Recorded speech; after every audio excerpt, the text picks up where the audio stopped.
Hello students, today we will start the second chapter of English, Nelson Mandela Long Walk to Freedom. हम सभी जानते हैं कि Nelson Mandela जो हैं वो साउथ अफ्रीका के ब्लैक फर्स्ट प्रेसिडेंट थे और उन्होंने साउथ अफ्रीका के लिए जो वहाँ पर जो डिस्क्रिमिनेशन था, जो भेदभाव था, जो काले गोरे का भेदभाव था, उसके लिए एक लंबी लड़ाई लड़ी और 300 साल तक वहाँ गोरों का राज रहा।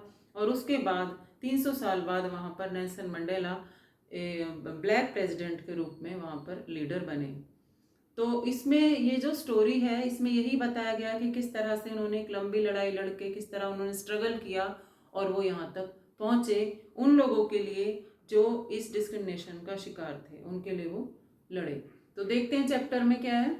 चैप्टर का नेम है Nelson Mandela long walk to freedom, यानी कि आज़ादी के लिए एक लंबी लड़ाई। उसकी लिखा किसने है? नेल्सन मंडेला की ऑटोबायोग्राफी है ये, जिसमें से एक पार्ट लिया गया है जो उसका ये कहानी के रूप में चैप्टर है।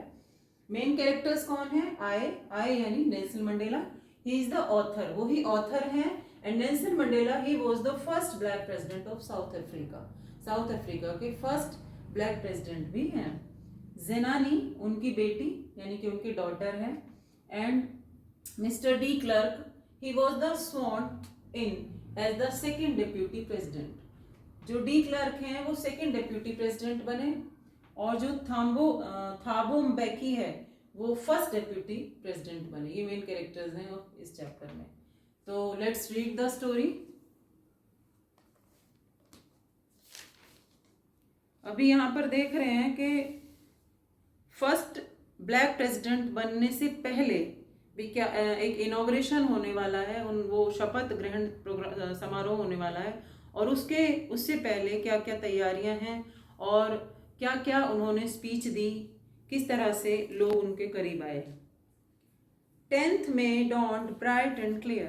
अभी वो कह रहे हैं कि 10 मई का दिन था जो कि एक बहुत ही मेरे लिए उज्ज्वल चमकदार साबित हुआ। For the past few days, पिछले कुछ दिनों से I had been pleasantly, मैं बहुत खुश था, and beside by dignitaries and world leaders who were coming to pay their respect before the inauguration। यानी कि कुछ पिछले दिनों से मैं बहुत ज़्यादा खुश था, प्लीजेंटली, और मेरे चारों तरफ, बिसाइड कहते हैं मेरे चारों तरफ, मेरे सराउंडिंग्स में डिग्नेटरीज यानी उच्च पदस्थ लोग, यानी कि जो वर्ल्ड के जाने माने लोग थे, वो लीडर्स मेरे से मिलने आ रहे थे और मुझे रिस्पेक्ट देने आ रहे थे इनॉग्रेशन से पहले, समारोह से पहले। The inauguration would be the largest gathering ever of international leaders on south African soil. और ये जो इनॉग्रेशन था ये अंतर्राष्ट्रीय लीडर्स का लेवल पे बहुत ही बड़ा गैदरिंग थी, यानी कि अंतर्राष्ट्रीय लेवल पे बहुत ज़्यादा बड़े बड़े लीडर्स इसमें शामिल हो रहे थे साउथ अफ्रीका की मिट्टी पर।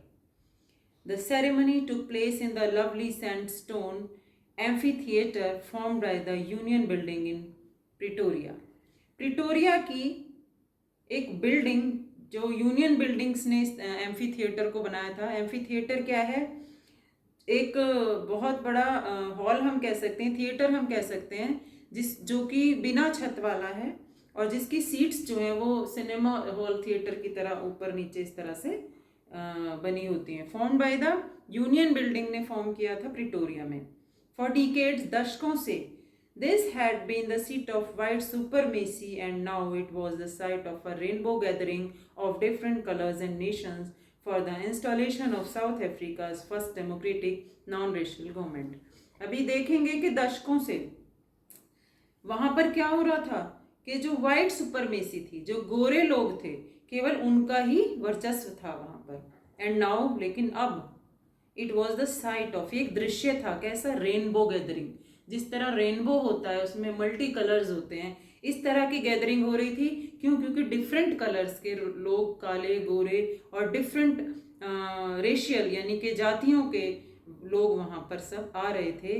And nations for the installing of south Africa first democratic non racial government. और किस लिए आ रहे थे? कि अफ्रीका की सबसे पहली लोकतांत्रिक और गैर जाति भेद सरकार को स्थापित करने के लिए। ठीक है, क्योंकि वहां पर क्या था? गोरों का ही राज था और केवल गोरों को ही वरीयता दी जाती थी। तो अभी क्या हो रहा था, अभी नेल्सन मंडेला जो वहाँ पर बने हैं, जो कि सभी के लिए सबको समान रूप से देखने वाले थे, और वहाँ ऐसी सरकार बन रही थी जो सभी को समान रूप से देखे और सभी बराबर रहें, यानी कि non racial government. On that lovely autumn day I was accompanied by my daughter Zenani. On that lovely autumn day, यानी कि जो साउथ अफ्रीका में मई के टाइम में ऑटम सीजन होता है, तो वो कह रहे हैं कि इस सुंदर पतझड़ के मौसम में आई वॉज अकम्पनीड, मैं साथ था किसके, बाय माई डॉटर जेनानी, मेरी बेटी के साथ था मैं, जिसका नाम है जेनानी।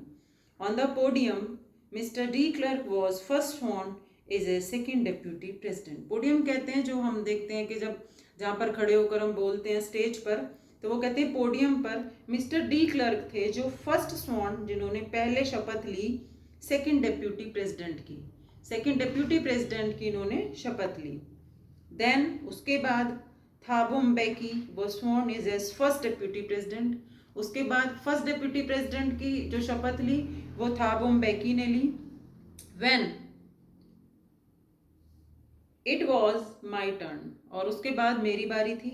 आई प्लेस टू ओबे, मैंने शपथ ली, टू ओबे पालन करूंगा, एंड अपहोल्ड रक्षा करूंगा, the constitution and to devote myself to the well being of the republic and its people. उन्होंने कहा मैं अपने संविधान की, इस देश के लोगों के लिए समर्पित रहूंगा, अपने संविधान का पालन करूंगा और उसकी रक्षा करूंगा, और यहाँ के गणतंत्र की को अच्छे से चलाऊंगा, एंड इट्स पीपल, और यहाँ के लोगों की सुरक्षा करूंगा।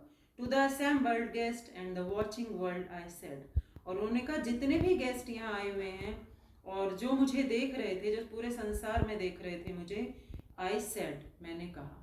तो अभी क्या स्पीच उन्होंने दी ये हम नेक्स्ट वीडियो में